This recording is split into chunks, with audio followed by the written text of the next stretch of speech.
Parts of speech. Parts of speech সম্পর্কে পড়তে গেলে আমাদের প্রথমেই পড়া লাগে নাউন সম্পর্কে। তো আমরা ছোটোবেলা থেকেই নাউন সম্পর্কে পড়ে আসছি, এর বিস্তারিত, এর সংজ্ঞা। আমরা আজকে এদিকে যাব না। একটা সেন্টেন্সে নাউন কী কী রোল প্লে করতে পারে আমরা আজকে সেটা দেখব।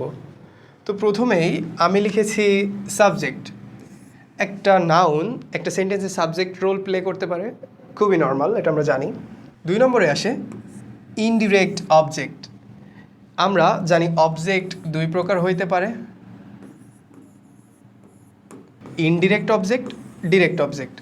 নাউন একটা সেন্টেন্সে ইনডিরেক্ট অবজেক্টও হইতে পারে, আবার ডিরেক্ট অবজেক্টও হইতে পারে। নাম্বার 4-এ আসছে সাবজেক্ট কমপ্লিমেন্টস।